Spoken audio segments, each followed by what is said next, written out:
Thank you for joining me for another Quick Hits conversation. I'm Dr. Robyn, aka Mental MacGyver. I provide concierge high performance support and coaching to executives, founders, celebrities, and athletes. With me today, I have Chelle Shapiro. She's a marketing strategist for wellness coaches and consultants and recognized as one of the top 15 LinkedIn experts in New York City, as well as the author of the book, Loving Yourself Isn't Selfish. I have Helma Betts. She is a business psychologist, leadership coach, facilitator, and mediator, delivering and designing a variety of practical exercises, training courses, and lectures for businesses and academia. I have Brandon Gaydorus. He is the founder of Warm Heart Life, where he is a business consultant, public speaking coach, and four-time author. His goal is to grow together so we all reach the top of the mountain together. The question I have today, how do you respond when someone is angry with you about your work? Chelle, start us off.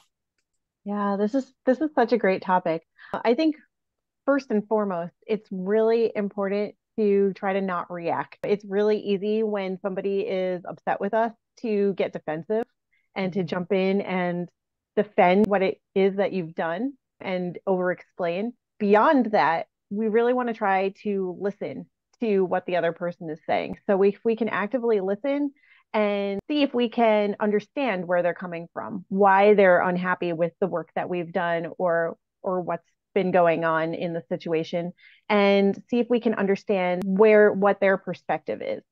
Can we relate to it? Does it make sense? Can we offer a different perspective maybe that they didn't understand? Was there a miscommunication somewhere along the line? Then we can be supportive to either offer to adjust what we've done so that it aligns with their original intended vision, or we can explain why we may have done something a certain way. So we really, I think, want to be mindful of where we end and the other person begins, because again, the tendency is to get really defensive. Yes, I absolutely agree with that.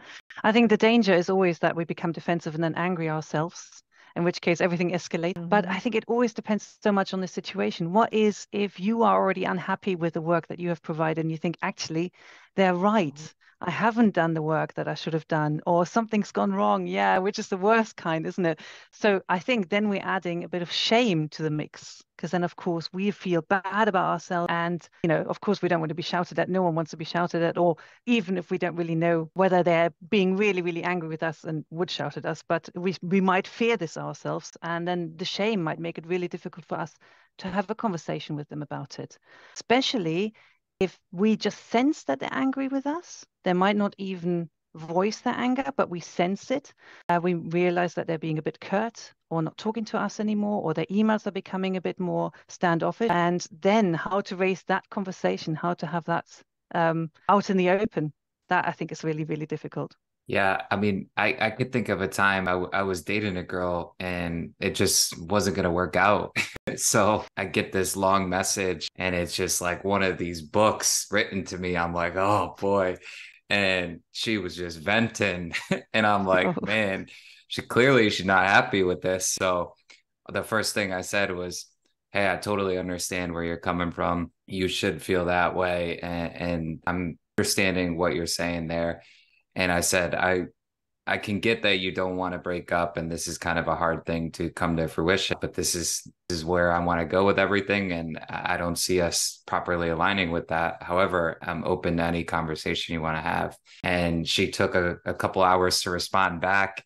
And then she was like, hey, you know what? You're right. I've just never had a breakup happen like this. I remember when I was younger, I was working at one of the best golf courses in the country. It was down in Palm Beach Island. I booked a golf lesson for someone that I wasn't supposed to book a golf lesson for, because the higher ups were supposed to get those. But this lady was insistent that I book it with her.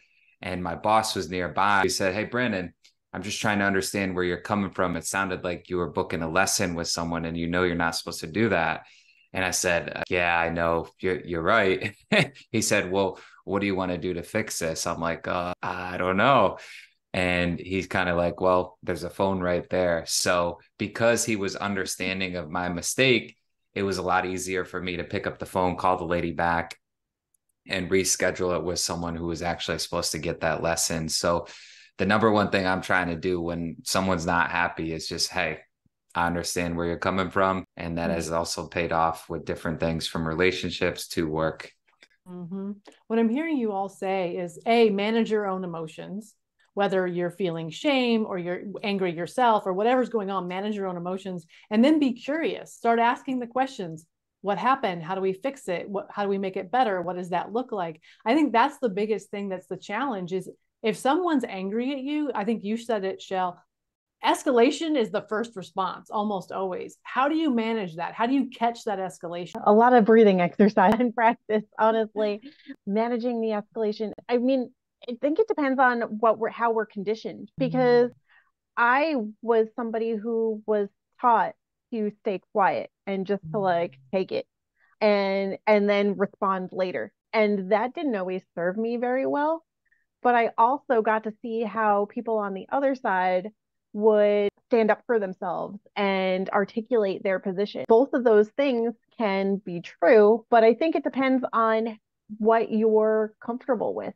And I think what Brandon said as well is really spot on, like validating the other person's thoughts and feelings and emotions, even if you can't fully understand where they're coming from or don't understand it yet because you haven't asked those more curious questions, you at least let them know that, yes, I've heard you. So I love that you said that you first validate what it is that they've brought to the table. I understand that you're frustrated. How do you handle the escalation? Keep yourself from going over the edge? Well, I think the main part is mindfulness. I think eventually your brain learns that the immediate anger or the defensiveness, even though we're so used to it, doesn't actually feel so good anymore, because you now know that you can handle things differently. You have built new neural pathways to handle things. And your brain, of course, that takes time, but eventually you can get a real endorphin rush from handling difficult situations well. And I think that's really the main aim. So if you can do what Brandon said, for example, I don't want to say the bigger person, but certainly stand up and say, yes, I'm not perfect. I have messed up here as well. Let's talk about it. I'm absolutely open to that. And I think you're absolutely valid to feel this way. That's not something that comes natural to most people. I think most of us find that very, very difficult. Apologizing when something's gone wrong or anything like that, admitting mistakes is so hard. But eventually, as I said, you can retrain your brain. You can say, this is actually the better way of doing things. I have better relationships, stronger relationships at work, particularly as a result of this. And therefore, you get that endorphin rush again, and you're happy about yourself and the way that you behave. So I completely agree with what Chelle has been saying. It's interesting how defensiveness comes so naturally to everyone. Brandon, how do you handle the escalation and keep yourself from kind of spiraling? Well, when someone's pretty fired up, they're pretty fired up. So sometimes one of the best things is just to keep that fire going and exhaust them. So one thing I learned from Chris Voss from Never Split the Difference is you don't even have to ask questions. If someone's robbing a bank and you got them on the phone, one thing you could say is, hey, it sounds like you're trying to get some good money in right now. And then they're just talking about the things that they're talking about. So I like to use, it sounds like different things like that to kind of just keep them venting out whatever it is that they're pissed off about, because a lot of times something that they're pissed off about right now, they won't be pissed off about a little bit later. So that's one thing I learned from Chris Voss. And I still remember in that book when he talks about how he would get someone who's robbing a bank to pretty much put the gun down and just say, hey, you know what? I don't need to do this. Yeah. I had a situation once where someone got me on the phone. This is really early in my business, and was just going off about, she thought I was infringing on her trademark. And at first I did get really defensive. I was like, no, I have my own trademark. And I finally just realized, wait a minute, I need to take my own advice. And I let her just get out what she was talking about.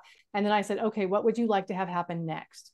And she said, well, I want you to take down your website. I want you to change the title of your book. And I want you this and I want you that. I'm like, okay, well, I hear that you want all those things. None of that is going to happen. So what are our other options?